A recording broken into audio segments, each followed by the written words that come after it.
আমাদের বাসা বাড়ি অফিস সব জায়গায় তারা বন্ধ করে দিয়েছে।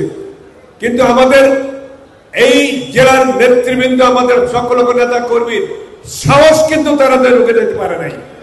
আমরা যেখানে যা কর্মসূচি দিয়েছি, শত বাধা বিপত্তির মুখেও সেখানে সকলে গিয়ে উপস্থিত হয়েছেন এবং আমরা আমাদের কর্মসূচি বাস্তবায়ন করেছি। এটা হচ্ছে আমাদের জন্য সবচেয়ে বেশি অর্জন। আপনারা অনেকে জানেন না হয়তো, তারেক রহমান বাংলাদেশে হঠাৎ করে রাজনীতিতে আবির্ভাব হয়নি। স্বৈরাচার বিরোধী আন্দোলনের, ৭ বিরোধী আন্দোলনে বেগম খালেদা জিয়ার সাথে রাজপথে তারেক রহমান মিছিল করেছেন। আমরা সেখানে ছিলাম, আমাদের সাথে আন্দোলন সংগ্রামে ছিলেন। সব সময় ছিলেন না, মাঝে মধ্যে উনি আসতেন।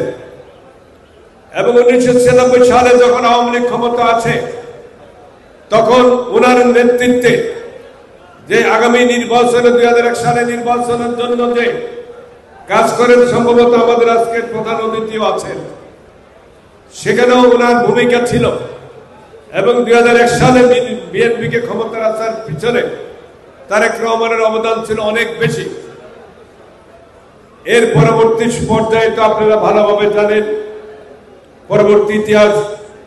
এই যে বেগম খালেদা জিয়াকে গ্রেফতার করার পর দীর্ঘ সময় উনি যে বিএনপির হাল ধরেছেন, হাজার হাজার কিলোমিটার দূরে থেকেও বিএনপির মধ্যে সাংগঠনিক যে কাঠামো উনি নতুন রূপরেখা তৈরি করেছেন। অতীতের যে কোনো সময় চেয়ে বর্তমান বিএনপির সাংগঠনিক কাঠামো স্বীকার করতে হবে অনেক অনেক শক্তিশালী। এটা আমরা স্বীকার করে নিতে হবে। আরেক বিষয় হচ্ছে, অতীতে আমাদের অনেক ভুল ভ্রান্তি ছিল, কম বেশ সাংগঠনিক কর্মকর্তা দিয়ে। কারণ আমরা ছিলাম ঘরোয়া পরিবেশে। আমার বাসা অথবা নিচদের বাসা, আমরা কারো বাড়িতে গিয়ে আমাদের সম্বোধন করতে হইতো, সেখানে নানান বাধা বিপত্তির আমরা সম্মুখীন হইতাম। এখন একটা খোলামেলা আকাশে খোলামেলা আমরা সম্বোধন করছি, আমাদের নেতা কর্মীরা প্রাণ ভরে সম্বোধন উপভোগ করছে।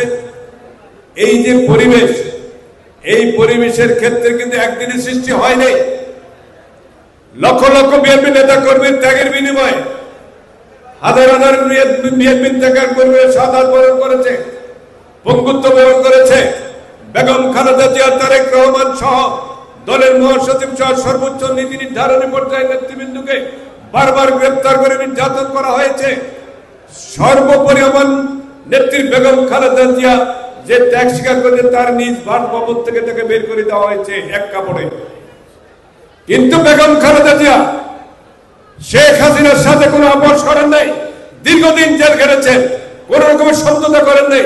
এবং তার নেতৃত্বে আজকে বেগম খালেদা জিয়ার যোগ্য উত্তরসূরি হিসাবে আমাদের নেতা তারেক রহমান যে দক্ষতা বিচক্ষণতার পরিচয় দিয়ে বাংলাদেশের ৬২ দলকে একত্র করে আন্দোলন সংগ্রাম করার জন্য যে একটি ঐক্য সৃষ্টি করেছেন, সে ঐক্য মধ্য দিয়ে এই জুলাই আগস্টের যে চূড়ান্ত আন্দোলন রূপরেখা সেটা তৈরি হয়েছে।